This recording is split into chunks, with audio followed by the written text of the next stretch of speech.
গণবিক্ষোভ কাৰ্যসূচী গ্ৰহণ কৰিবলৈ আমি বাধ্য হৈছোঁ আৰু ইয়াত অসম স্বাধীন ছাত্ৰ সন্থাৰ লগতে ইয়াতে থকা জাতীয়তাবাদী যুৱ ছাত্ৰ পৰিষদ বীৰ লাচিত সেনাকে ধৰি আদিবাসী ছাত্ৰ সন্থা অসম চাহ মজদুৰ সংঘক ধৰি সমূহ যিবিলাক আমাৰ স্থানীয় যিবিলাক সংগঠন আছে সকলোৱে সহযোগিতাত আজি গণবিক্ষোভ কাৰ্যসূচী ইয়াত গ্ৰহণ কৰা হৈছে আৰু আমি ইয়াৰ পৰা দাবী জনাইছোঁ যে তেখেতসকলক কম্পেনচেশ্যন দিয়াৰ লগতে এই যে উক্ত যিটো ঘটনা হৈছে অগ্নিদগ্ধ হ'ল তাত অগ্নি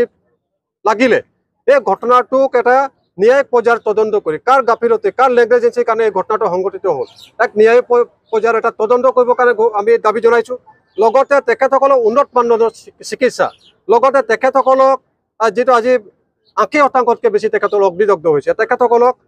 এককালীনভাৱে তেখেতসকলক সাহায্য প্ৰদান কৰিবৰ কাৰণে আমি দাবী জনাইছিলোঁ আৰু যোৱাকালি আমি ইতিমধ্যে CDC ছাৰক আমি কথাবিলাক সম্পূৰ্ণ কথাবিলাক আমি কথা বতৰা হৈছে আৰু আজি ৪৮ ঘণ্টাৰ পিছত যেতিয়া নহ'ল আমি কাৰ্যসূচী কৰিবলৈ আহিলোঁ আৰু ইয়াৰ পিছত কোনো ধৰণৰ আমি আলোচনা বিলোচনা আমি জিলা প্ৰশাসনৰ লগত কৰা নহ'ব আমি স্পষ্টভাৱে আজি এই গণবিক্ষোভ কাৰ্যসূচীৰ যোগেদি আমি জনাইছোঁ আৰু নিশ্চিতভাৱে যদি এই কাৰ্যসূচীসমূহ যিবিলাক আমাৰ দাবীসমূহ আছে পূৰণ নকৰে নিশ্চিতভাৱে সমগ্ৰ যোৰহাট জিলা চাহ বাগিচা স্তব্ধ কৰি দিয়া আজি 13 তাৰিখে অইল মেক্সৰ পৰা অহা 24 কেলৰ এখন টেংকাৰ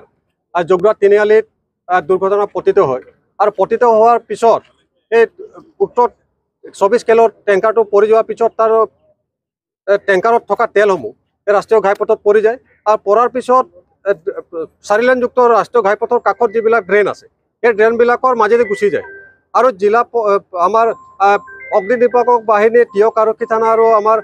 চাৰ্কল অফিচাৰে তাতে গৈ তেখেতসকলে নিৰীক্ষণ কৰিছিলে সম্পূৰ্ণ বিষয়বিলাক আৰু তাৰ পিছত যিবিলাক ঘটনা হ'ল তেখেতসকলে কেৱল মাত্ৰ আমি যিটো কথা আমি অনুমান কৰিছোঁ তেখেতসকলে কেৱল মাত্ৰ অইল মেক্সৰ যিটো টেংকাৰ আছে এই টেংকাৰটো কি ধৰণে তেখেতসকলে লৈ আহিব পাৰে নিৰাপদ জেগাত ৰাখি পাৰে সেইটোৰ ওপৰতে বেছি গুৰুত্ব দিলে তাৰ যে তেলসমূহ পৰি থাকিলে তাৰ পৰা যে কিবা ঘটনা সংঘটিত হ'ব পাৰে তেল মাত্ৰ তেখেতসকলে চিন্তা নকৰিলে যাৰ বাবে আমি খুব প্ৰকাশ কৰিছোঁ গৌৰৱ জনাইছোঁ যাৰ ফলত সেই তেলসমূহ গৈ জগদুৱাৰ যিখন নৈ আছে নৈখনত এই সম্পূৰ্ণ তেলবিলাক তাত উপঙি থাকিলে টিয়ক চাহ বাগিচাৰ 12 নম্বৰ লাইনত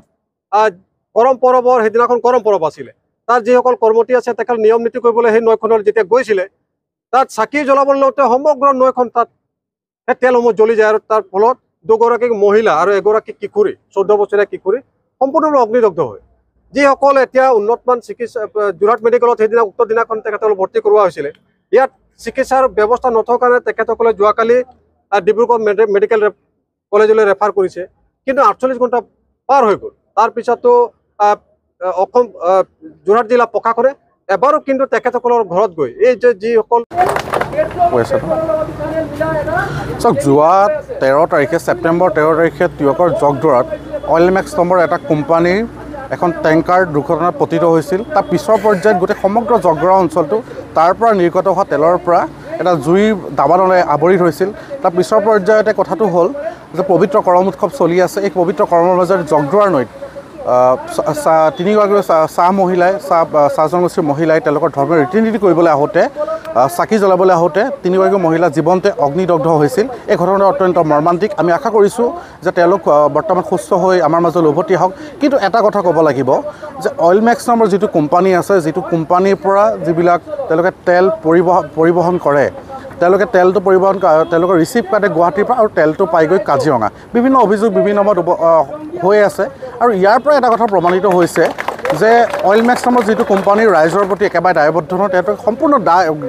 গায়েৰা মনোভাৱেৰে সেইদিনা ঘটনাটো যেতিয়া হৈছিল তাৰ পিছৰ পৰ্যায়ত তেওঁলোক আঁতৰি গৈছিল তেওঁলোকৰ যিবিলাক ড্ৰাইভাৰ ভাষ্য অনুসৰি তেওঁলোকে এটা সাধাৰণ তেল বুলি তেওঁলোকে জনাইছিল কিন্তু তাৰ পিছৰ পৰ্যায়ত যিটো ভয়াৱহ পৰিস্থিতি হ'ল এই পৰিস্থিতিয়ে কিন্তু ৰাইজক বাৰুকৈ ক্ষতিগ্ৰস্ত কৰিলে তাৰ পিছৰ পৰ্যায়ত আমাৰ কথাটো হ'ল আজি 8 তাৰিখ গ্ৰহণ কৰা প্ৰতিবাদী কাৰ্যসূচীত আমাৰো সম্পূৰ্ণ সমৰ্থন আছে ইয়াৰ পৰা আমি অসমৰ মাননীয় মুখ্যমন্ত্ৰীগৰাকী আৰু যোৰহাট জিলা প্ৰশাসনে আমাৰ কেইটামান দাবী আমি ক'ব বিচাৰিছোঁ যে যি তিনিগৰাকী মহিলা বৰ্তমান চিকিৎসাধীন অৱস্থাত আছে তেওঁলোক উন্নত চিকিৎসাৰ ব্যৱস্থা গ্ৰহণ কৰিব লাগে তাৰ লগত তেওঁলোকৰ যিকেইটা পৰিয়াল আছে পৰিয়ালকেইটাক অতি সোনকালে ক্ষতিপূৰণৰ ব্যৱস্থা কৰিব লাগে আৰু তাৰ লগত আমি ক'ব বিচাৰিছোঁ অইল মেক্স নামৰ যি কোম্পানীটো যিবিলাক তেল পৰিবহণ হয় তেলবিলাক ক'ৰ পৰা ক'লৈ যায় গোটেই সমগ্ৰ বিষয়টো এক ন্যায়িক তদন্তৰ প্ৰয়োজন আৰু এই গোটেই ঘটনাটোৰ আমি এক ন্যায়িক তদন্তৰ ইয়াৰ পৰা আমি দাবী উত্থাপন কৰিছোঁ